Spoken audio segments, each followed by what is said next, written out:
Good evening, everybody. How are you all doing? Right on, we have a very special treat for you coming on stage. The legendary director George Mihalka will be doing a little interview with Michael Biehn. They were both did that 24-hour rental TV show on Super Channel.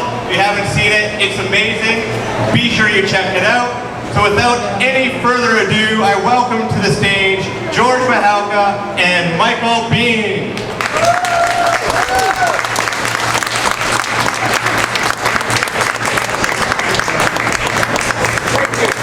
Thank you. Thank you. Wow, pretty good.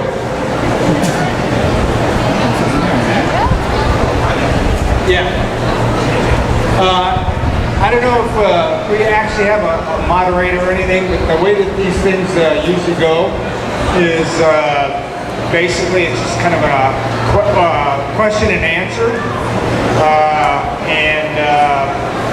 So usually somebody asks me a question and I talk for about 45 minutes on that one question. That's why I'll be there to make sure we get a few more questions in. Right, so the floor is kind of open to any questions, and if we don't get any questions, we're just going to leave. So somebody should ask us the question. Don't be shy. What made you decide to become such a great actor, or become an actor? To become an actor. Great happened later. Well, that's very nice of you, George. The question was, well, if you didn't hear it, the question was what made me become an actor. And the thing is, when I was a kid, my parents used to have us in like sports and, they kind of wanted to keep us off the streets, me and my brothers and sisters and so on and so forth. And so I used to go to do sports and this and that and karate and whatever. But I noticed that at the local theater, where what we call community theater, that's where all the pretty girls were. And from a very young age, I think I was about 12, I was interested in pretty girls. And I think more than any other reason, I was following pretty girls all through high school. I did some plays. College, I did a few plays. I didn't last long in college. And I moved out to LA where all the pretty girls were. And that more than anything else, I think made me decide to be an actor. Well, that is inspiration. Any questions from the audience? We've got a microphone now, so we can actually hear you. Oh, there we go. Yeah, I was just wondering if you're going to be in the new Alien project that's coming up. Okay, here's the thing about aliens, and that is that basically everything that I'm going to tell you, you can find online. And that is that Neil Blanc had put up some artwork, and that was me, Sigourney Weaver, and I think he didn't have nude at the time, but there's been artwork that's put up since. 20th Century Fox has announced that they're going to do another Aliens, that Neil Blanc, who directed District 9, this great movie, is going to direct. And Sigourney is signed to do it, and Ridley Scott, who directed the first Alien, is signed to be the executive producer of it, and Fox has said it's a go project. Now, as far as me and Newt goes, I know that a lot of fans were disappointed that we died and we were not in the third one. I know I was disappointed. I know Jim Cameron was disappointed. I mean, Jim Cameron's whole movie really was about Sigourney Weaver saving this little girl, through thick and thin, aliens and all this sort of stuff.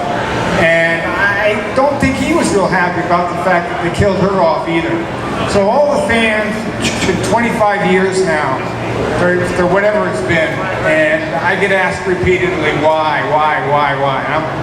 I don't know. David Fincher directed the third one. I understand the script was a mess. He went on to do 7 and win an Academy Award for other films. He's a great director, but he had a bad script, so 3 was bad, 4 was bad. Then they did Aliens versus the Predator, and everybody was like, okay, we're done with this franchise. So I never thought they would do anything again with it. And I got a call from Neil, and I was in LA, and he was in Johannesburg, where he lives, and he asked me, he said, I want you in my movie, Chappie.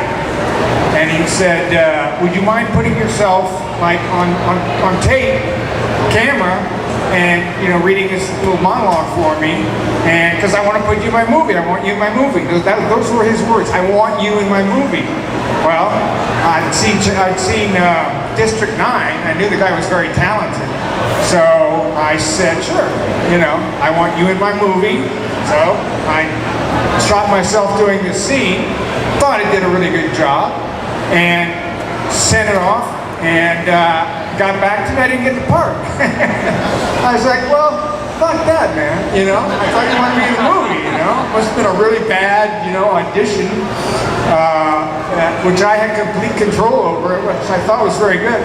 Well, it turns out he cast Sigourney Weaver in that role of the antagonist in Chappie. So if you've ever seen Chappie, you'll see that Sigourney Weaver played the role that I was asked to read for, audition for, actually. I didn't think of it as an audition, but I did. Because I don't really audition that much anymore. But so he got Sigourney on the set, and he must have had a great pitch. And Sigourney Weaver agreed to it, and boom, now we got Alien 5. I don't know when they're going to make it, and I'm not supposed to say whether I'm in it or not, although Neil's got a bunch of pictures of me that he drew or had an artist draw of me and Newt, but I'm not supposed to say whether I'm in it or not. I've spoken to Neil on the phone, but I'm not supposed to say whether I'm in it or not. You can draw your own conclusions from looking at the internet. Did you have any second thoughts when they asked you to be in the cast of Alien? They asked me, did I have any second thoughts about being an alien? Aliens? Okay, I think that the question is, did I have any second thoughts? Here's the thing about Aliens. First of all, I did Terminator. I was in the original Terminator, and I was the hero in Terminator. So I thank you. Yeah. So I had worked with the director, Jim Cameron, and when he made Aliens, I was disappointed that he didn't, offer me a role in it, because I thought I'd done such a good job for him in the Terminator. So I was not cast in that movie, but the actor who was going to play Hicks, he and Jim didn't get along. There were some problems that he had over there, so they let him go. I was in Los Angeles, and I got a call on a Friday evening from Gail Hurd, who produced The Terminator, Aliens, and The Abyss. And she said, Michael, is your passport in order? I said, yes. And she said, you want to play Hicks? And of course I wanted to play Hicks. And the reason I wanted to do it, it's a good question, like, do you want to play that role? Don't you want to play that role? Because actors always have to look at the material and decide, is this going to be good? Is this not going to be good? George is a director of how many television shows? How many different shows have you done? Oh, I can't remember. Probably hundreds. You should pick this mic. It's better. One of the most important things about making a movie is the script, and the director. I had a great agent who once said, either have a great script or a great director. One or the other. Both are bad, don't do it, or whatever. But the script was like incredible. Jim Cameron, who I just done the Terminator for, he was a rising star. And he gave me a chance to work with Bill Paxton, who I had worked with before. Yeah. And so there was no hesitation. I leapt, into that filming. And I always mention this, that the only problem with taking over that role was they had already shot a sequence or two with the other actor. And all the actors, those plates, those armored plates that all the actors wore, the director, Jim Cameron, said, go ahead and, write whatever you want on it. Do a little artwork, or, write it. You'll notice all the actors, they did their own artwork. And the actor who they replaced put a little heart right here with the arrow going through it, and it was like bright red or bright pink or something, And I said, do I have to wear this, Jim? And he said, like, why? And I said, because that fucking looks like a bullseye to me, And he said, well, we've already shot some stuff, so I ended up wearing it. So, yes, I wanted very badly to be in that movie. And when they asked me, I jumped very quickly. Hi. Well, first of all, let me tell you that when Terminator first came out, I was born in Colombia, and I watched the movie in Colombia. And I never, ever thought I would be this close to you. So when I heard that you were going to be here, I lived in Windsor, I was like, I have to get myself to London. I just have to go, because this is like, oh my God. So, yeah, this is awesome. And my question is, how did you feel about Anton Yelchin playing you, or Kyle Reese in Terminator Salvation, as a younger Kyle Reese? Well, listen, the thing about the Terminator, the thing about Aliens, is that, the very first two Terminators were made by Jim Cameron, okay? Ridley Scott made the first Alien, Jim Cameron made the second Alien. But people just hear Terminator and they think, oh, Terminator is going to be this great movie because, the other ones were. And they're not, because they're not Ridley Scott and they're not Jim Cameron, So, another thing is, I was talking to one of the kids who came up to my table, is that I am sure, I know that kid worked very hard to kind of replicate me, I had heard, but I had a great role, An actor knows that's what's most important, is when you have a great role. When I got sent the script for Tombstone, my agent gave it to me, and they said, they're casting this. Is there any role you want to play in this? And I read through it. I said, yeah, I want to play Doc Holliday. And kind of got back to me. Well, it looks like that might be going to Val Kilmer. What any other role you want to play? And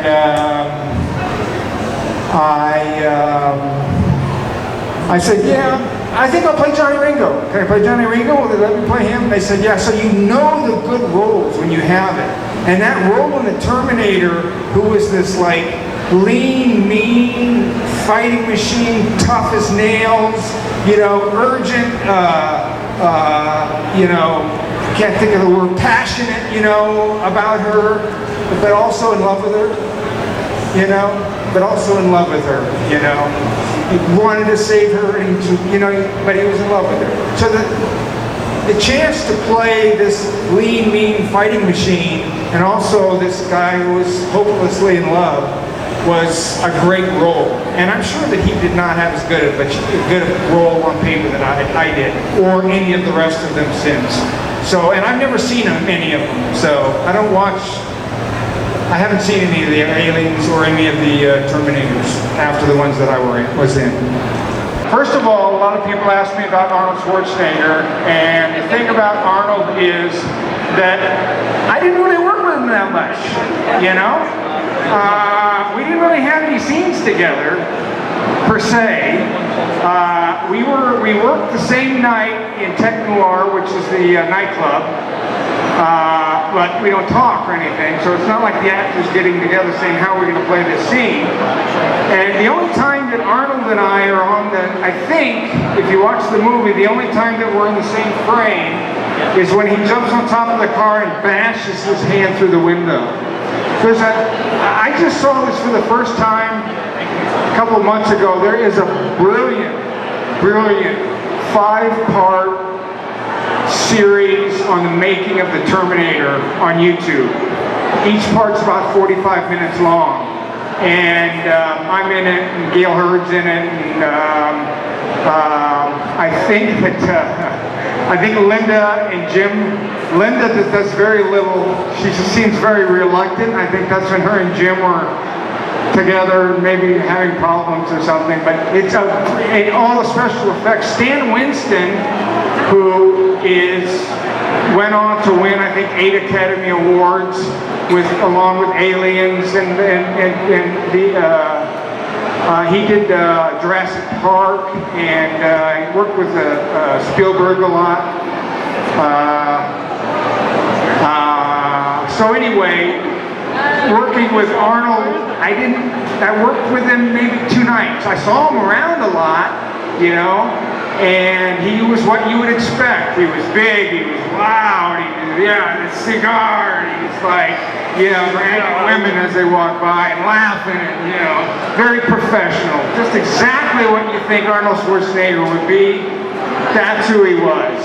And he did a great job, I think, with that role. And of course, we didn't know at the time that I would be standing here 35 years later talking about it. But I didn't really work with him. And Cameron, you know, went on to make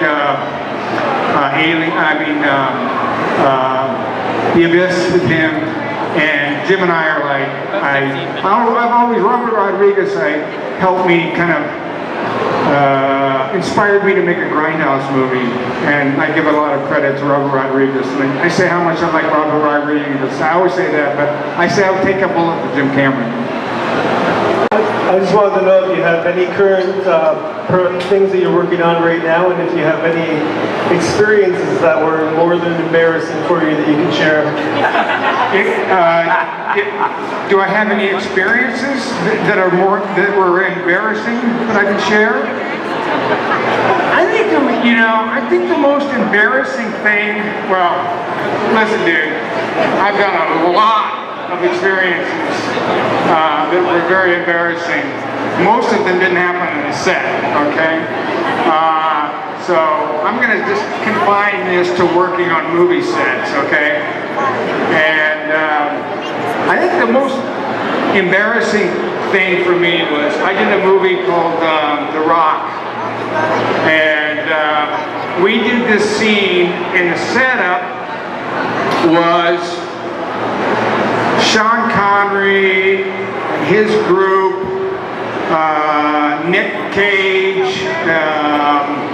and 3 or 4 other people. I forget some. The SEALs come up in this van, in one of these trucks, and all the SEALs pile off from behind. It was this huge, major production shot with like helicopters flying by in the background and Jeeps driving through the shot, you know, and like to set up a shot like that takes like 45 minutes or an hour just to set the shot up. And I had this big monologue that I was supposed to do as the SEALs all come out and we faced, and there's Sean Connery, and there's Nicolas Cage, who had just won an Academy Award for Leaving Vegas, whatever the Vegas show was. Vegas, yeah.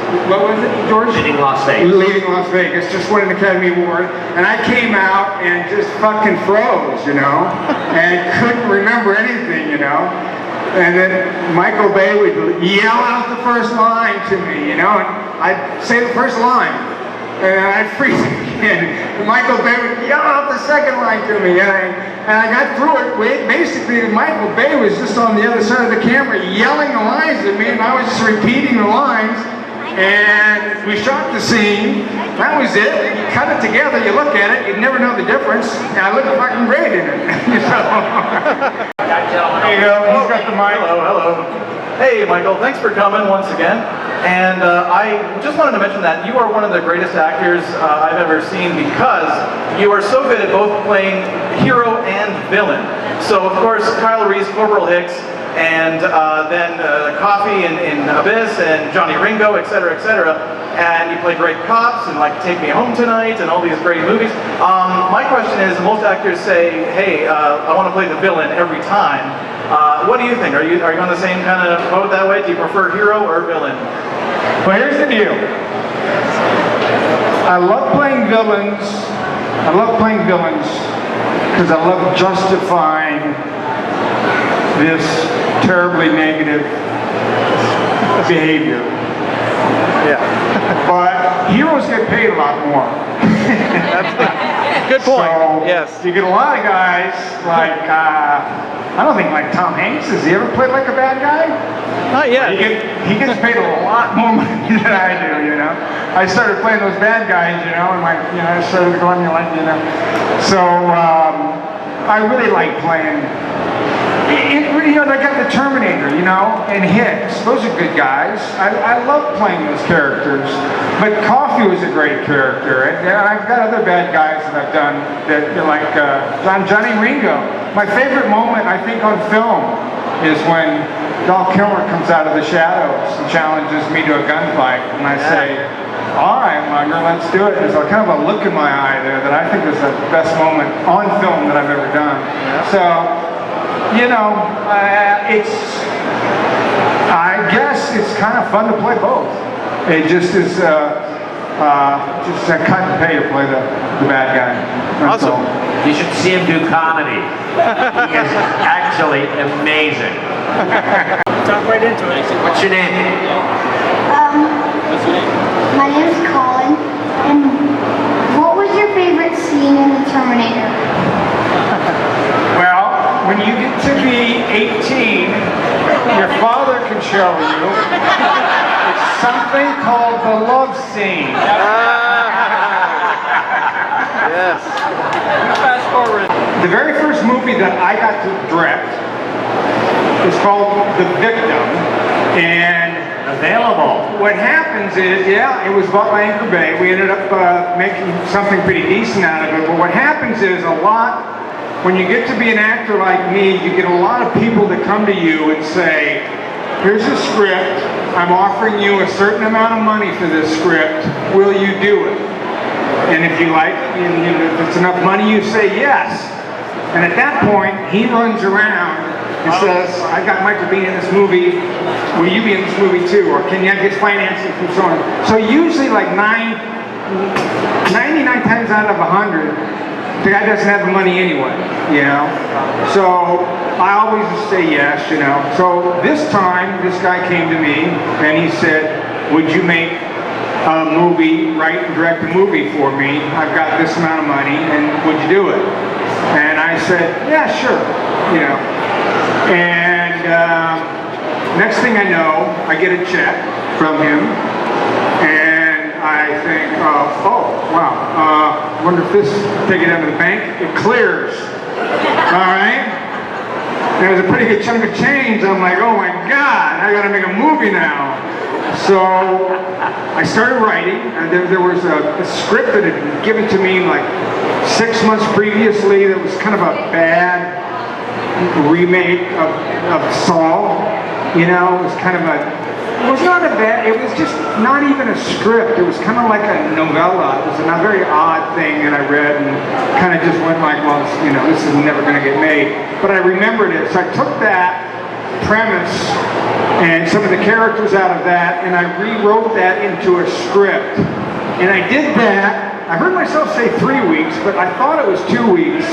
3 or 2, Jen, you remember? 2 weeks. In 2 weeks, 2 or 3 weeks, whatever it was, I wrote that script.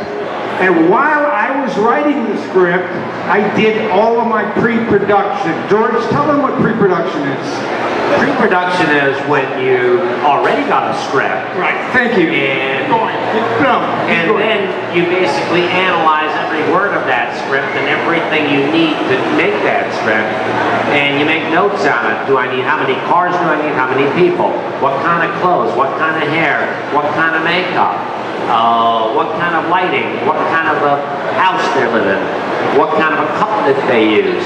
Imagine everything you see in the movie at one point or another goes through a director and he has to answer, such as, what's the size of the microphone and what color is the top of it?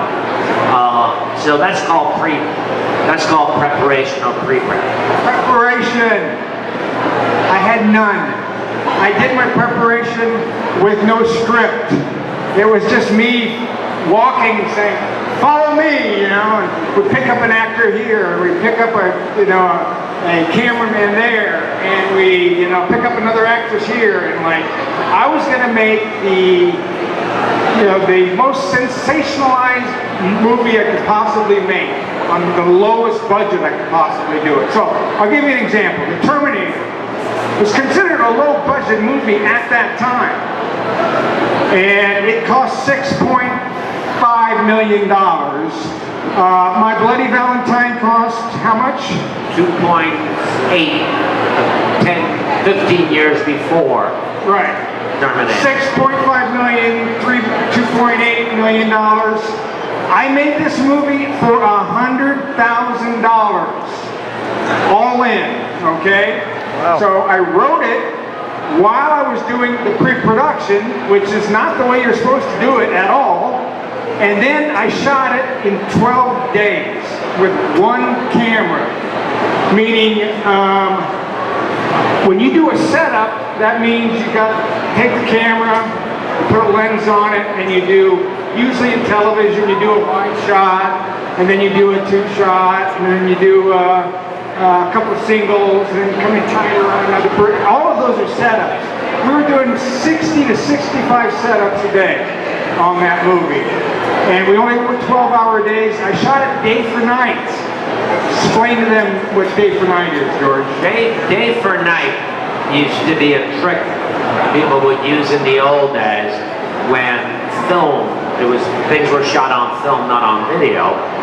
And film wasn't sensitive enough to be able to shoot night, even when you used a lot of lights, especially when you needed big vistas. They started doing day for night mostly in westerns, when you see a bunch of horses running down and you got to see the mountains or the desert.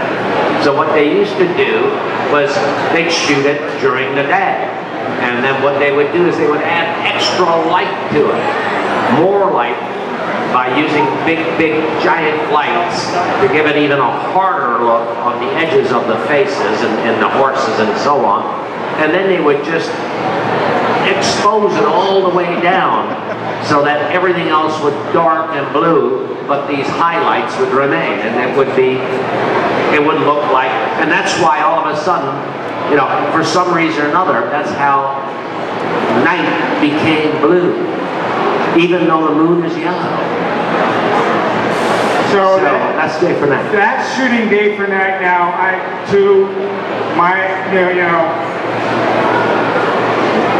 It's a lot easier to do. Say the word. I can never say this. Day for night. What? Day for night. Digital. Digitally. It's a lot easier to do it that way than it is with film. But anyway, the whole film, if anybody's ever seen it, takes place at night. Okay? And that's a movie that I kind of had to have. I want to have a lot of fun with. The movie starts off with scary music and this camera coming through the woods, and you think something's really scary is going to happen, and the thing comes up and says, "This story is not based on true events," And so I thought that would give the audience the idea that you're not really in for something real serious here. And I have nods, quotes to Quentin Tarantino, to some of my favorite actors. My character's name in it is Kyle, kind of after Kyle Reese, and it's kind of a fun little movie. We did a really good job with it. Jennifer, my wife down here, co-stars in it, and she really produced it. And we made enough money that we went on to make more movies, and now we have 6 or 8. And they're all great movies, and you can get them all at Anchor Bay, down the street over there. Anchor Bay's got the coolest horror movies and the coolest genre movies. Yeah, you'll see. Canada. I mean, you guys see Anchor Bay all the time when you watch a movie. Yeah. Big company. All right, guys, one last question for Michael, and then we're going to bid you a good night, and thank you for so many of you coming out. But we're getting a little tired.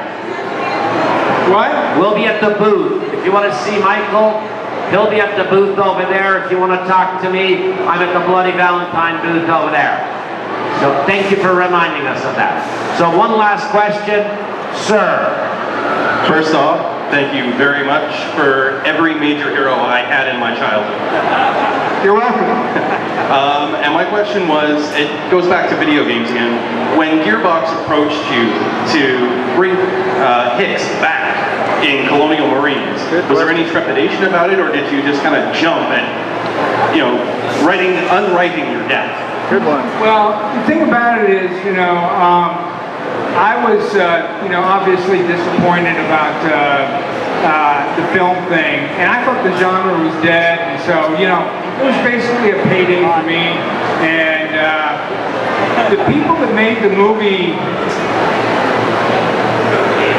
the people that made the video games always seemed to be a little, not quite straight arrow. Everything always seemed to be kind of messy and, with contracts and getting paid and so on and so forth. And,